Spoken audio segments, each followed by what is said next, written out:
All right, so we are rolling and are recording. So, yeah, I know it is a super nice day out there, so we will try and keep it brief. Maybe we can even end a little early today, which would be great. But I think I am going to get things started just so that we can make sure that we have time for all the updates that are coming our way with some projects that are in motion. So I just want to welcome all of you and thank you all for being on the call today. We have a lot of projects in motion, so it's a pretty exciting time, even despite the reason why all of these things are in motion. Um, what I'm going to do is there are a lot of people that have taken leads on different projects, and so I think it would be best for the group to hear from some of those folks as they have some updates. So what I'll do is I'll call on each of you folks, and again, just a reminder that the call is recorded and we will be posting it to our website and also the agenda. I don't think it's up there, so I have to put that up there. But to get the project update started, I'm going to call on Nicole Gorhowski, and she's going to update us on the first project.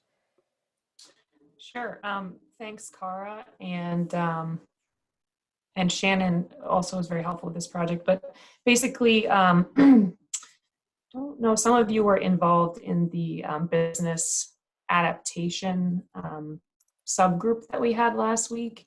And one of the things that came out of that was needing consistent signage and messaging from the downtown community about what the businesses are doing to protect the health of both their employees and their customers, and to think of a creative way to use the state badging system for Ellsworth. Additionally, we heard quite a bit from some businesses about issues they were having with folks wanting to enter the business but not using a mask, even though the business owner was asking for that. So the group was really interested in some signage having to do with trying to be more positive about that, and communicating to people that we're still happy to serve you and help you if you don't have a mask, but just in different ways than if you do have a mask. So there was a sort of a clear cry for some signage and something quickly, I guess I would say. So some of us got together over the weekend and worked on some signs. I know that quite a few of you on this call have seen them already, and some of them are already downtown in the businesses. But we basically designed 2 signs. I do graphic design work as part of my job, so I just offered to help facilitate that process, but the design is very much the design of the businesses. And it seemed like everybody is excited and happy about them, that we're part of that adaptation group that we worked with over the weekend. And there was some sharing with the city, those designs as well. And those are all printed now, and Cara has them downtown. So if you would like copies, I think she and Peter Leon are prepared to distribute those this afternoon if you don't already have them. Additionally, I'm going to make some graphics this afternoon that are just, the right size and shape that you can use on your social media, or you might use on your websites. And we'll put those available on the Heart of Ellsworth website as well. So I was going to show them, but I don't have screen sharing enabled, which is a thing that's been a problem with Zoom recently. Oh. I don't know if it's something that you can fix, or we can look at them later. I can also run downstairs and grab a copy and hold them up for people. It's like a real primitive way of sharing. But yeah, so the signs are available electronically, Elsie. I know Cara was going to put them up on her site today. I don't know if they're up quite yet, but I can email them to anybody that's interested as well. Yeah, and I actually meant to email them to you, Elsie, and I forgot. My apologies. No.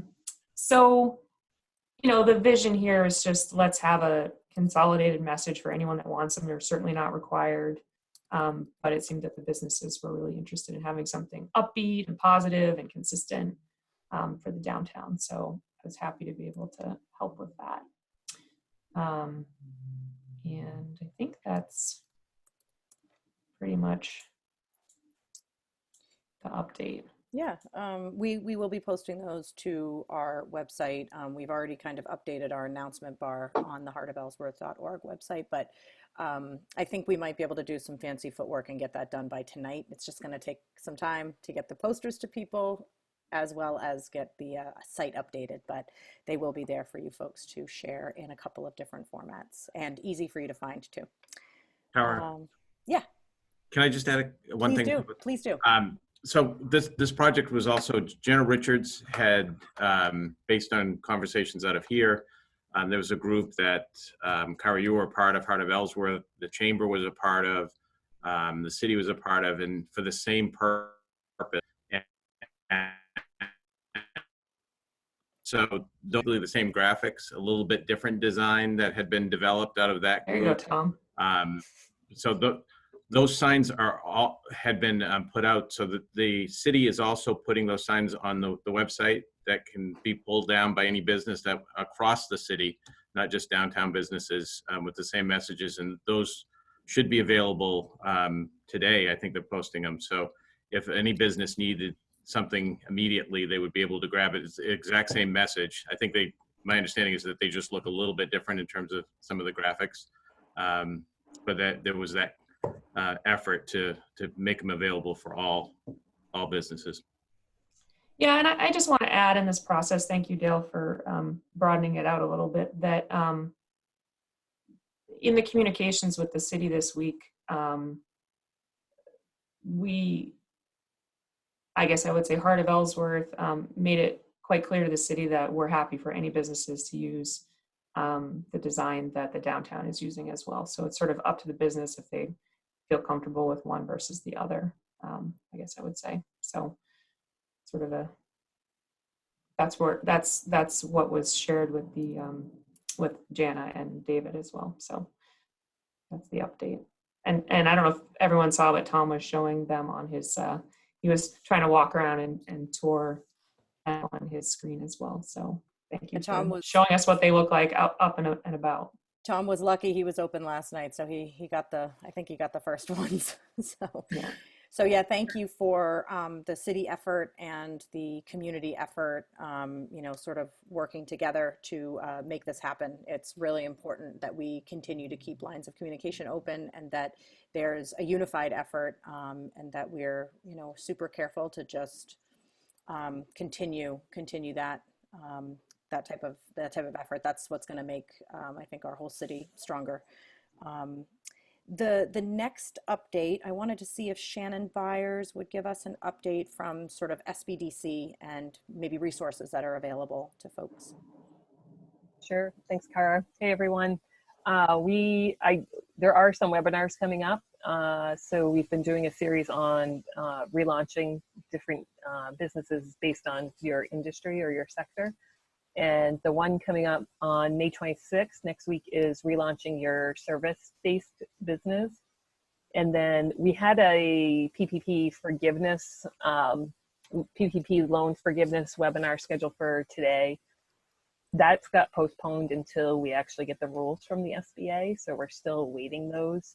I'm guessing maybe that'll be rescheduled for next week. And then we're doing on next Thursday another Q&A with business advisors. So if you are interested in any of those webinars, you can go to the main SBDC website. I'll put it in the chat as well. And you can sign up there.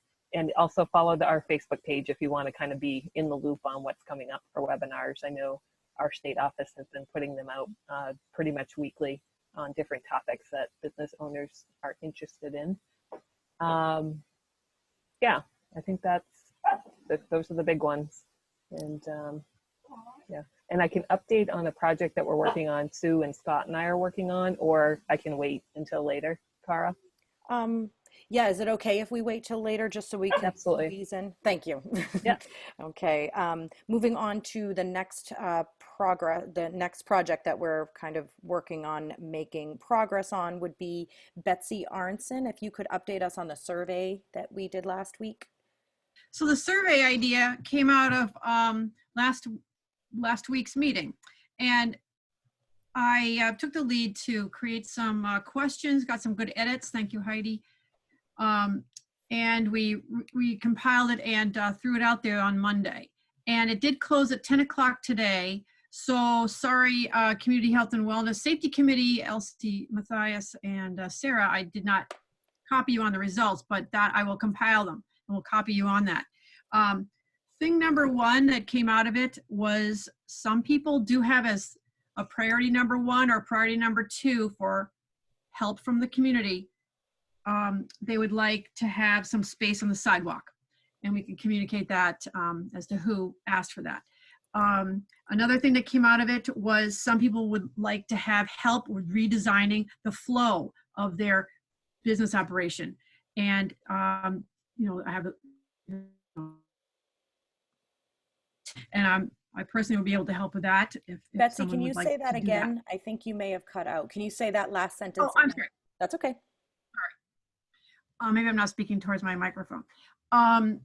The second the second piece of information that came out of this survey is that people would like to have help redesigning the flow of their space where they are serving or selling. And I would personally be able to help with that. And a third thing that came out was that some people would like to have help solving problems unique to their business. And so we can help put people together who are having a similar situation of questions to work together to help solve their problems. Great. Great. Thank you so much. Betsy was huge in stepping up and offering her survey skills, because before COVID-19, I didn't really know that people's entire careers are dedicated to this stuff. And the first survey that we did, while we had great turnout and we got some really great information from, this second survey was much better designed because Betsy has intricate knowledge in this area and was able to set up the survey so we were appropriately able to get better, sort of better results. So everything is a learning process and a bit of a learning curve. So again, thank you so much for that, Betsy. And it was nice because the overall results showed us that we're on the right path to getting you folks what it is that you need with these initiatives that have come out of these calls. So thank you all for attending to the survey. Betsy, did we decide, does this group want to keep the survey open for another few days? Do we want to close it and we feel like we have enough information from the different sectors, or where are we at with that? We had 20 people respond, and I think that we have a little bit of information. I forgot to mention that the number one comment was about signage, but because Nicole already covered that, I didn't mention that. And the signs are already up, as we saw from Tom. So the question right now is, do we feel like we need to have the survey open for, let's say, for another half a week or a whole week to see if there's more information that comes out? And I would be happy to compile it if people did want to keep up the survey. I don't know what people think about the survey. What do you think? If anyone wants us to keep, maybe we'll just make it simple. If people want us to keep the survey open, maybe if you can go down to your bottom navigation bar and hit the reactions button. If people want it open, for it to be left open, just put a thumbs up. And all right, I'm seeing a few people. I'm seeing more thumbs up than not. So I have not learned how to do surveys inside the Zoom meeting. However, I was part of a meeting yesterday on a statewide level where they were employed, and it was pretty cool. So stay tuned. It looks like maybe we'll keep it open, and maybe we'll keep it open through Monday, and that evening we'll close the survey.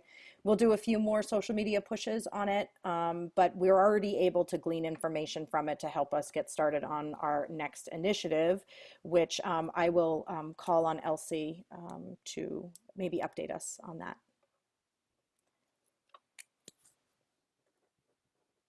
Update on the box. Yes. Yep. The boxes, yeah. Yes, so I haven't okay. seen the results of the survey, and so I don't know if there was some specifics on that, but I think just in sort of in brief, so we wanted to collect information about what would be most useful for folks, and Cara and I spoke yesterday, and we're we are full speed ahead in terms of wanting to be able to provide what's useful for businesses as they get ramped up and to provide support and safety. I know Lorena's on the line, I think, and I think you had asked last week about masks. So I was trying to chat individually with you. That might not be possible here. So we can chat offline or follow up with me by email. There are a variety of cloth face masks available through the wonderful volunteers. And so we can get those out. We can get more ordered. And then the other components of the boxes we'll be pulling together and figuring out how to make sure we have the resources to do so, to at least get folks started. Great. That covers it, Cara? I think so, because the next person I was going to call on was Amy, so they dovetailed. I didn't know where to go first, so I just picked out of my random list. If Amy could update us on the masks, that would be great. And then I think Dale may have something that he'll want to add to afterwards. So go ahead, Amy. Sure. Yeah, this is quick, and I sort of mentioned this last week as well, but the library has been working with the community volunteers who are making, some of them who are making masks. We created the Masks for Hancock County Facebook page. They've made over 6,000 masks so far, and we've mostly caught up with all of the individual requests we've gotten. So the next stage is, do we want to make some bulk masks available for maybe businesses, other uses in the community? So open to feedback, but also I'd like to hear from any businesses that think they could use some, either a pack to give out to customers or some for staff. So I think that's definitely a direction we certainly could head. And there's pretty good capacity. We have 7 volunteers who've been really working at this and very fast and efficient. So. Great, thank you. Thank you so much, Amy. It's also our hope that maybe we can coordinate some of those masks in and along with these. We've been calling them internally kind of safe reopen boxes. And again, I just also want to make sure that I'm giving space and credit. This kind of came out of an email longer ago than I wish, but 3 weeks ago from Tom Beal. And he's had a lot of really great initiatives and has been very forward with kind of coming up with emailing them to us and helping us figure out how to get these next steps. And so the survey grew out of the initial idea as well. So there has been also a lot of movement from the city on this. And so Dale, if you're able to give us an update on from the city where things are, that would be awesome for this group as well. Sure. So a couple of things in terms of, as you might remember, the council had allocated a modest amount, but a sizable amount of dollars to support the effort around marketing. And that's being used in ways based on the needs of groups like this coming together. And so a couple things have happened. I mentioned the signs, but also the city has purchased an initial 30 gallons of hand sanitizer to make that available. So that it's sitting on the floor in City Hall, and Cara has offered to help to distribute that. So just a matter of reaching out to the city to ask about that, and it can be made available. And it was kind of that first step that came out of one of these discussions in terms of that falls into that area of PPE. City's also prepared to help in terms of if there are bulk orders, and there have been some requests that came out of this group in terms of items that might be needed that would be better in terms of trying to get it in bulk rather than every business trying to try to find it. So as you identify those types of items, to connect with Jana, because that's something that the city can really play that supportive role in terms of helping you as a business acquire some of those items. And to the point about your survey around the desire to be able to move retail restaurants out into sidewalks, streets, things like that. Again, the city is fully prepared to try to help accommodate that to the greatest extent possible. And again, just reach out business by business. The code enforcement's going to look at it and really try to work to figure that out and make it possible and kind of work around and beyond the ordinances and just try to create that ability for businesses to expand where that's possible. So that their city staff are already ready to do that. It's just a matter of reaching out to the city and requesting that they'll come over and start to work with you to try to figure that out. Dale, just for maybe all of these folks to understand that process, who would they reach out to if they have proposals for sort of public space or desires or needs for public space? I think Dwight Hilton would be the right person Good. to start with, and he'll be happy to come down and talk through it. So, even if you don't know exactly what you're thinking about, if you just have a need for that, to start the conversation. And there may be some shared spaces. One of the things that has come up is, your location may be in one where you don't have, the sidewalk may not be big enough and there's not an area, but there could be a shared space in the downtown area where businesses could set up. So it really is intended, the city staff and the council supports it in terms of being as creative as possible. I think you all know from day one, there's been a tremendous amount of support in terms of the city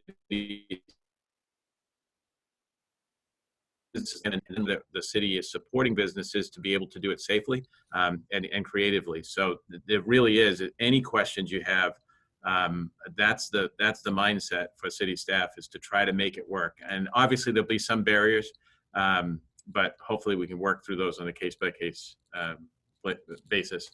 There was a question about, they're in the hand sanitizer in gallon jugs. It comes from a company, and actually a company that makes alcohol, and they've kind of converted over. So that will be a questionable when everybody sees that on the receipts later on. But it is hand sanitizer, but it is gallon jugs. I don't believe it has to be diluted, but that'd be a good question to ask when you're picking it up.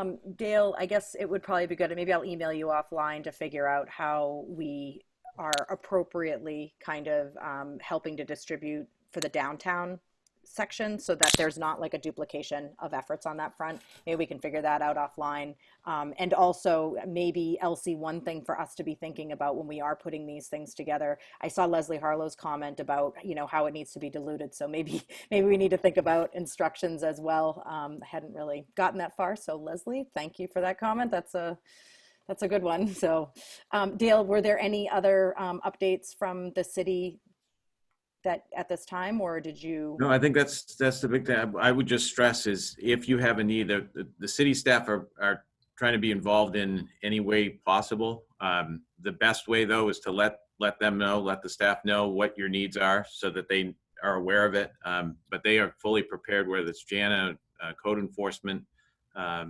David, whoever you reach out to, just that the city wants to play a role in supporting the safe reopening in any way possible.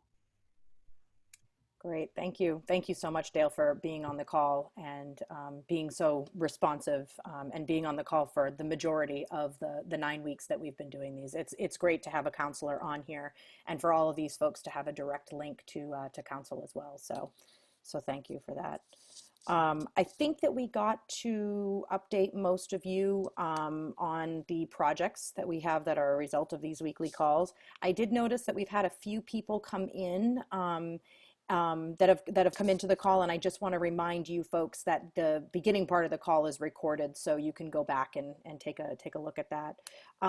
It looks like we're at 12:30, pretty much 12:27, so we're roughly at the halfway point of our call.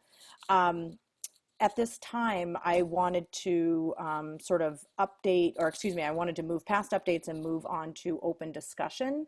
A lot of you sort of know each other, whether it is just virtually or it is actually in-person relationships prior to COVID-19.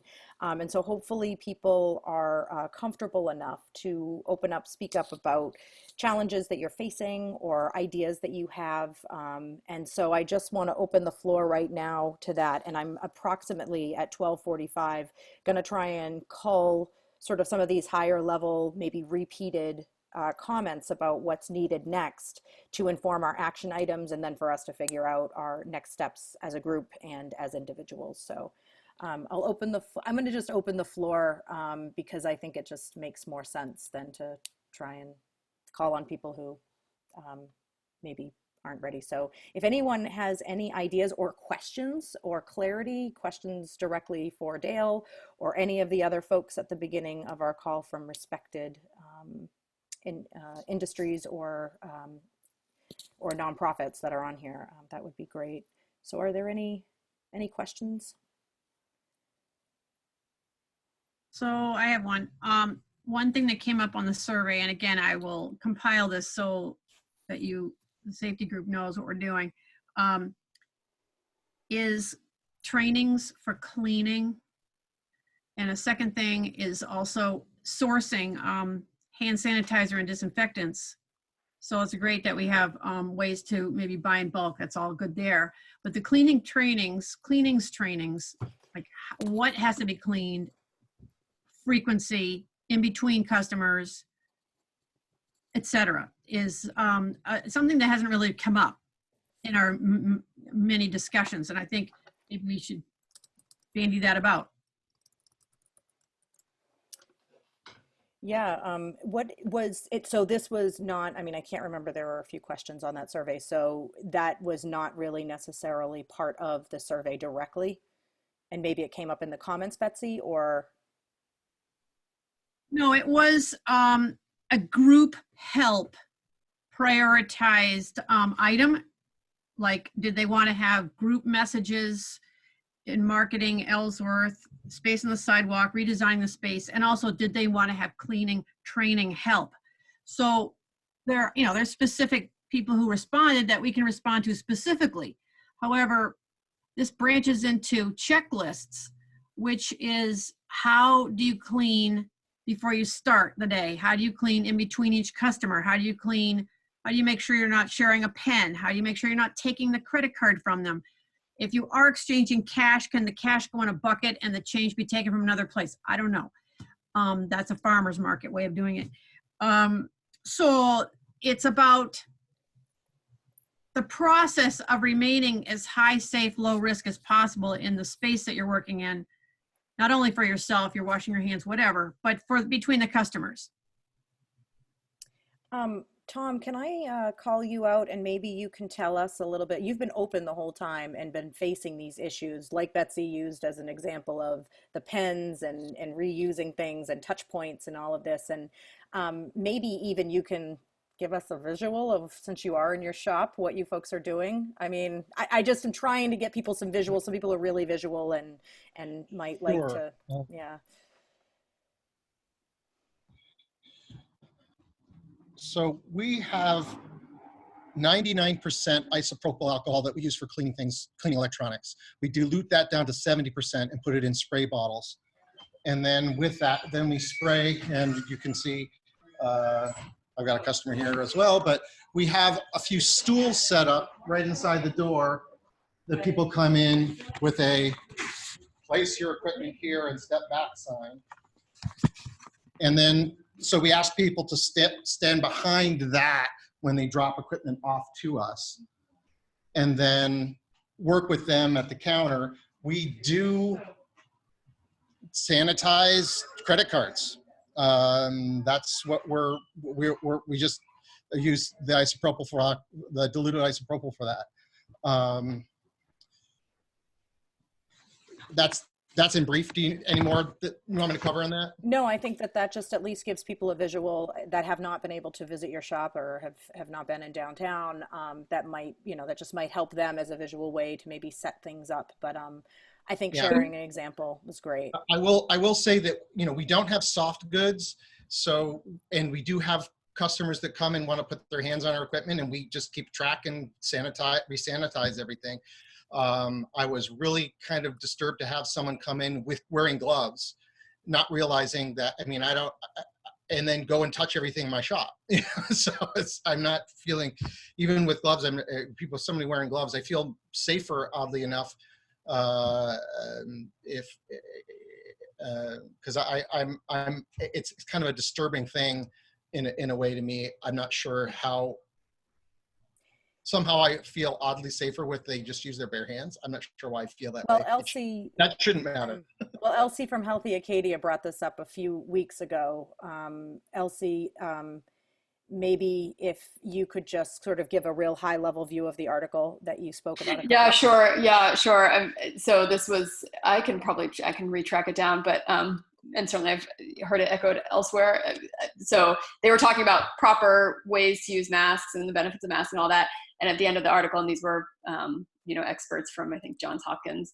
And at the end of it, they were saying, we really don't recommend gloves outside, obviously, a medical setting where people really know how to use them. Absolutely. But the whole point is, like, if you're wearing gloves, and I'm with you, Tom. I mean, I think your instinct is right. So if you're wearing gloves, you somehow think you're now safe. You go around and touch things and don't worry about it. Then you pick up your phone and then you put it down again. Then you take off your gloves and then you pick up your phone again. I mean, you've just touched what, so that contamination could easily have happened.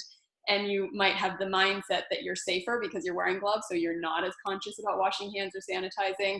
Let alone like what Tom said. So somebody's going around with gloves, they're saying, I'm good, I've got gloves, I'm touching whatever I'm touching, I'm not worried about it. I go into Tom's store, I touch his computer. Like I've just, potentially transferred whatever I had before. And again, if you're wearing gloves, you're not sanitizing. So, and let alone like if you then take off your gloves in the right way, you're comfortable touching. So I think, I think the sense about gloves is, and it's not necessarily bad, and for some people it's a comfort, but there are a lot of pitfalls there. So, really, I think unless, I'm glad we're not going around promoting gloves for sure, because there's just a lot of education around it. Certainly in a medical setting where they do it absolutely appropriately, but I mean, even in medical setting, the best practice is have somebody watch you remove your PPE and do it correctly, because it's, the whole point is that PPE is now a source of, even those gloves are a source of contaminants. So Tom, you're right on to be more worried about those folks, and it makes sense. Thank you, Elsie, for bringing up that that article and that source again, because it was kind of an eye-opener for me on a personal level as well. So thank you for that. I see that there's a couple of questions in the chat about this, and maybe my thought is that since there is so much conversation around this, maybe if people want to respond in the chat, if they're interested in learning more about this, we can then organize some sort of something. We're trying to figure out, we know what our next move is, and our next move is trying to figure out these boxes and getting you folks the supplies you need to safe reopen. And so that's in motion. What's after that? I'll admit, we don't know. And that really greatly depends on you folks and what you folks need, because you folks know best what you need. And we see it as Heart of Ellsworth's job and the community job, working with the city and working with other entities in the city to sort of help figure out how to get you folks those resources. So in the interest of keeping the conversation moving, I'm going to call on Leslie Harlow because she messaged in and has a comment or a question. Leslie, are you still out there? Yep. Leslie, you're muted.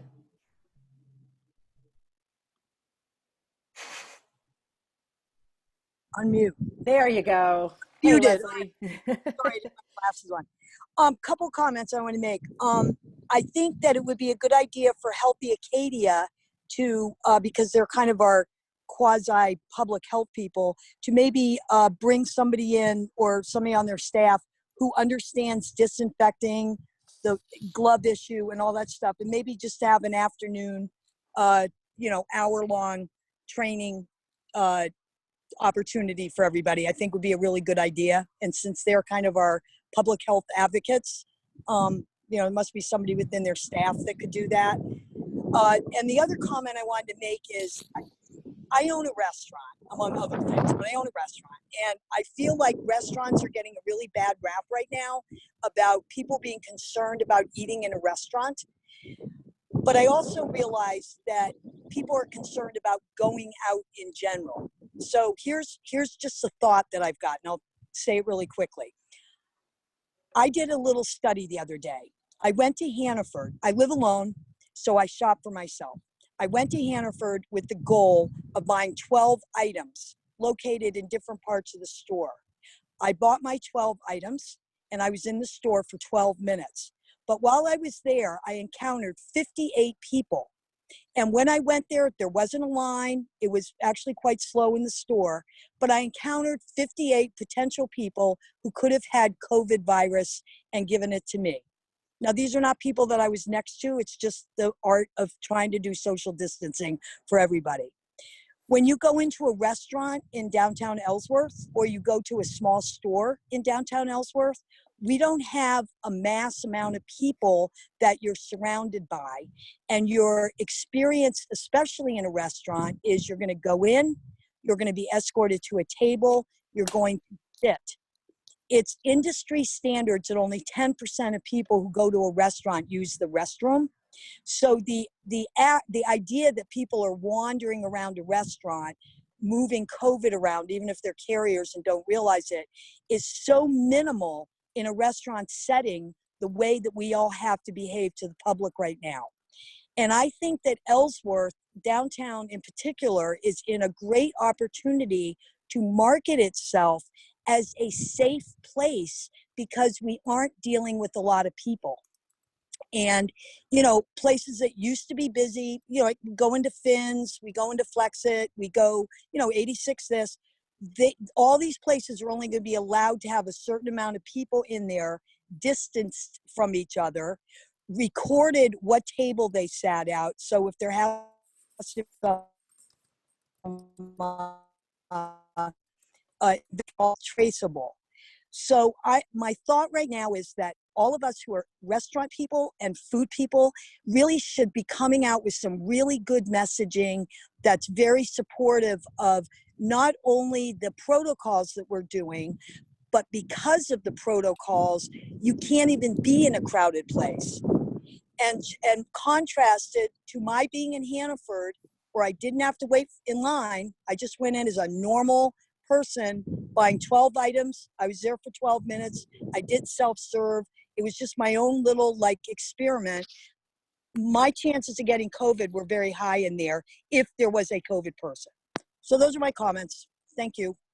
Leslie, thank you for those comments because, you know, again, I think I'm just going to kind of push this out there and highlight what was kind of said by a couple of different people, but articulated by Leslie, was this concept of cleaning trainings, whether they be recorded, available online, however that is. And I think you're right that, you know, Healthy Acadia helping, or someone helping, maybe it's Heart of Ellsworth helping, someone helping to figure out these next steps. That might be the next step after we're getting the supplies to people. All of these things, I will just say, you know, and everyone knows this, but I just need to remind everybody, all of these things take time. It takes time for everybody to get on the same page and for us to, you know, unifyly get these things out. So I am putting a little bit of a flag, if you will, in the concept of cleaning trainings, because I think that that is a good one. And that helps us with the next work directive, if you will.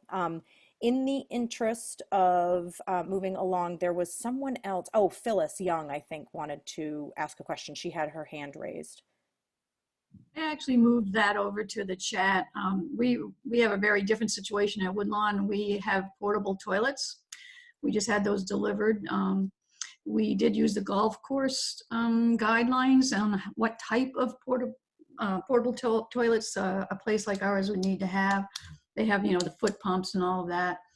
And the spraying and the training on keeping those clean is going to be an interesting one for us, because we won't open until at least June 29th. That's our technically our tentative opening day.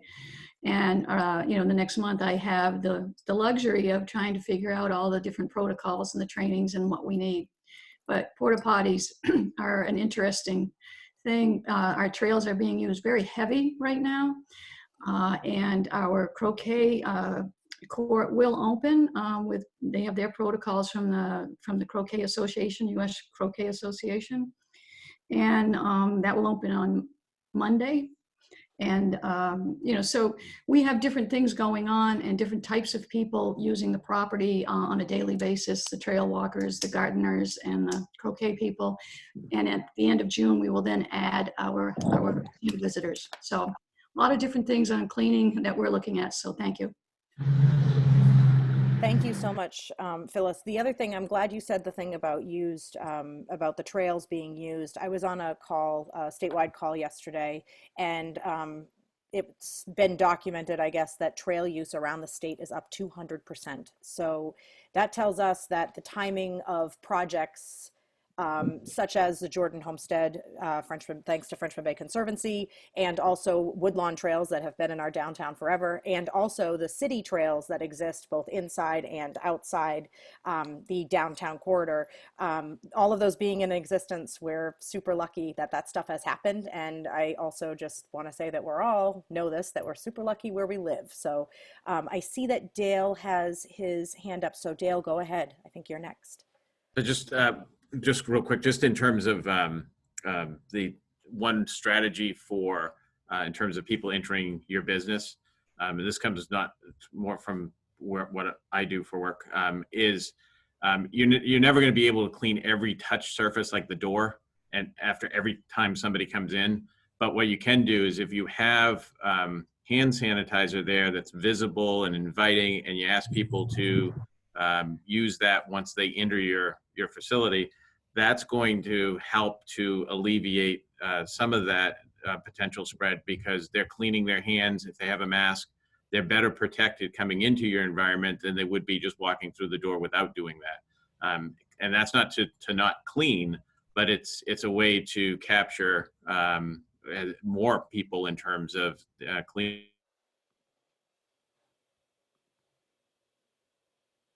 transmission. I'd like to add a random thought I just had about that. When I visited Tom's shop yesterday, I really appreciated the door was propped wide open.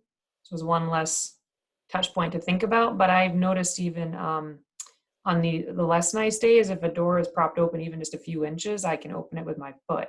And I like to do that as opposed to touch it. And I'm sure there are other people looking for these sneak arounds too. And if we can think about what those are and do them, it's just one less anxiety impediment that's going to happen for somebody as they're walking by your business. Yeah, that's a great idea, and important point to bring up during this time. So maybe just to Heidi, would you like to speak up? Hi. Thanks everybody for all these good ideas. I wanted to offer something more, not as a business person, but as just a community member out doing my shopping and things. I think when we get ready to, however it happens, that we can help people with cleaning and promote a consistent cleaning protocol. Obviously it's different for different sectors, but I think it's gonna be important to impress how much this can impact their business positively, like their actual business. There's so much messaging about it's time to open, we need to open, and I get that. And I'm supporting that when it's safe, for sure. But if like for me personally, if I go to a place and I'm not seeing that they're taking measures that make sense, I won't go back there. And I feel terrible about that because I want to support all my local businesses. And I've had to make that decision already because there was no hand sanitizer. There was, and I don't think it's any fault of their own, but the wipes that were there were not disinfectant wipes. They were just like regular cleaning wipes because they didn't have access probably to the disinfecting wipes. And nobody in the store was wearing masks. I was one of 10 people in the store that had a mask on.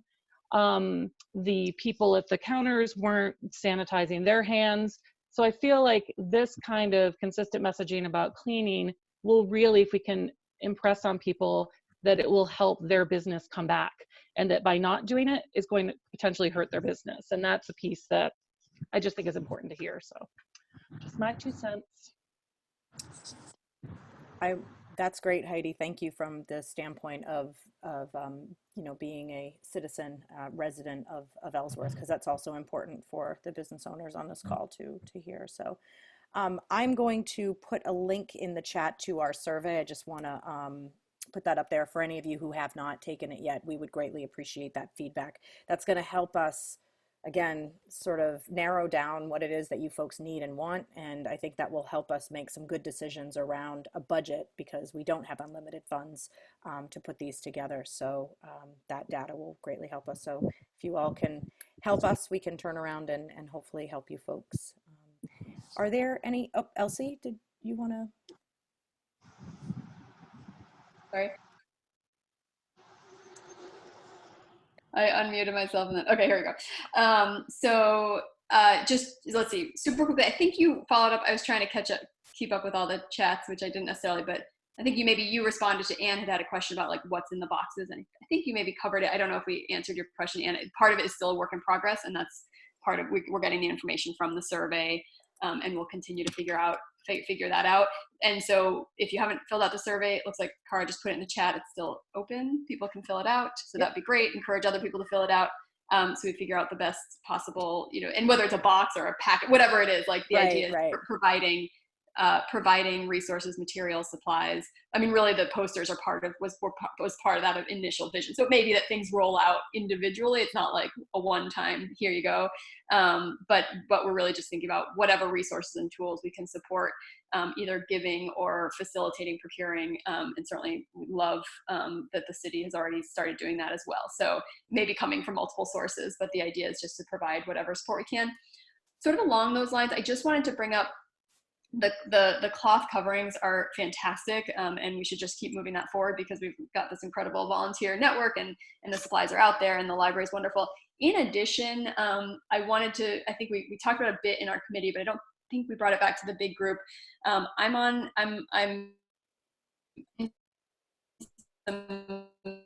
number with infectious disease experts who are really trying to push forward the absolutely still supporting like people, everyday people, like, walking, us being consumers, wearing the coverings, but really trying to push forward both education about and access to surgical masks for frontline workers. And so that's not like the big stuff. It's like they're talking about the type 1. So it's like the blue and white ones that, it still fits over your ears. It's, you probably remember seeing those in the hospital.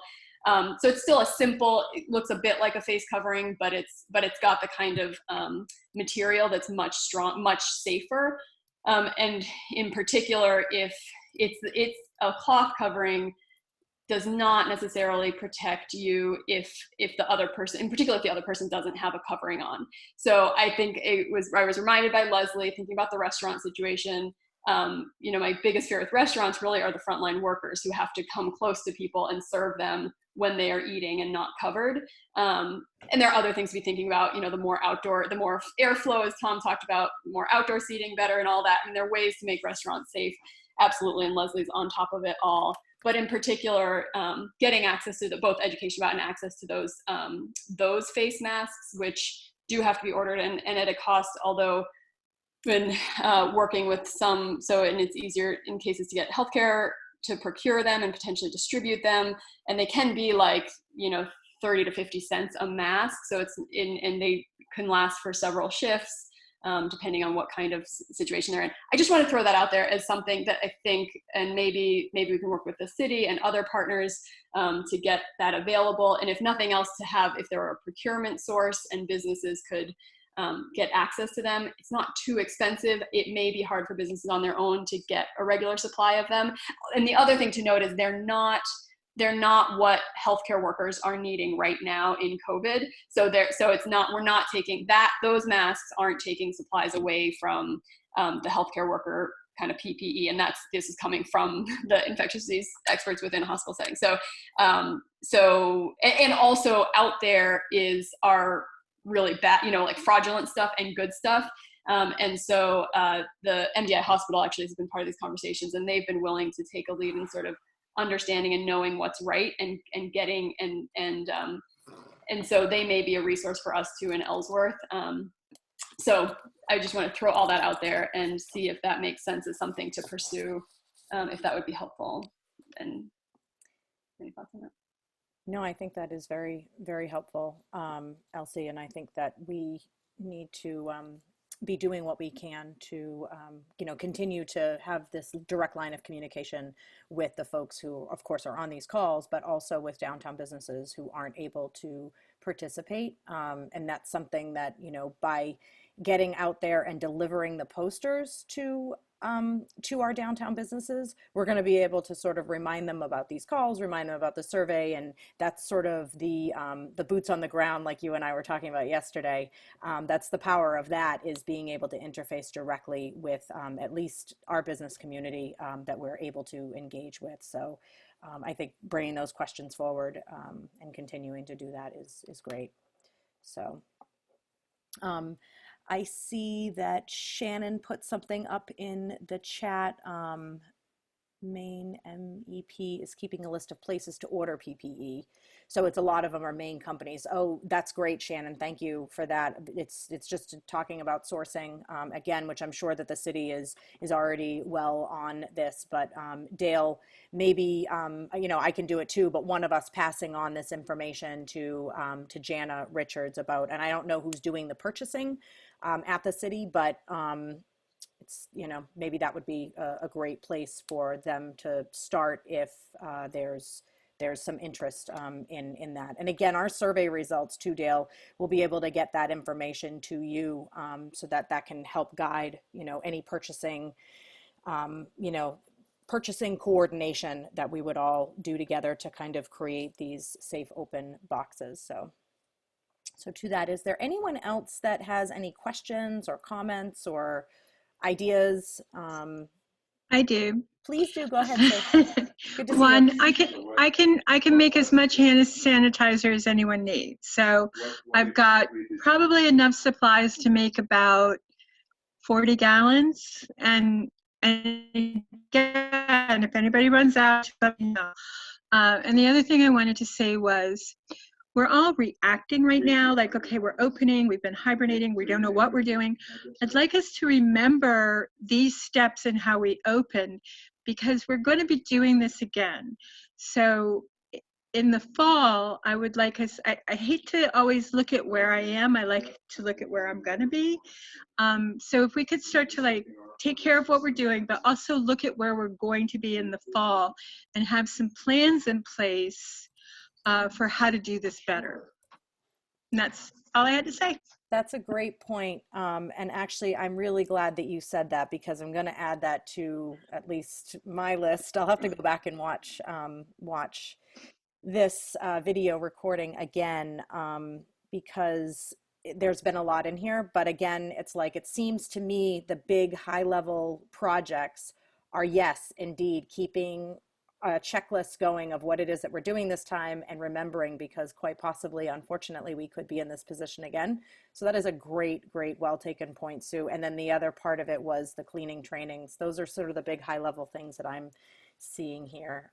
And Sue, thank you so much for your offer about the hand sanitization. I will be by later on today with your poster. We have a couple of board members from Heart of Ellsworth that have volunteered internally in our organization to get posters out to you folks. So that organized effort is happening, and it's very easy, of course, for us to connect with the businesses in downtown that are currently open and to safely get those posters to you. So, so thank you. Are there any other comments or ideas or suggestions or even needs? I mean, even if they seem basic to you, just anything at all, please feel free to speak up. Okay, and if we don't have anyone, that is so okay, because again, we just talked about next steps, which was agenda item number 5. If you scroll all the way back to the top of the chat, you will see that I stuck our agenda in there this time. That was a nice little tip that we got on a statewide meeting yesterday, which I thought was pretty cool. So, so yeah, so I guess at this point in time, unless there's anything else, looks like we can end a few minutes early. Everyone go outside and enjoy the sunlight. But I thank everybody for being on here. You guys are doing the work by showing up and coming with your ideas, and that is the power of the community, is through all of you and anyone else that is wanting to be on this call. This call is open to everybody. So thank you all for being here, and again, showing up and doing the work, updating and signing up. So thanks so much, you guys. Have a great weekend. I'll see some of you on Main Street. Thank you so much. Happy holiday weekend. Yay!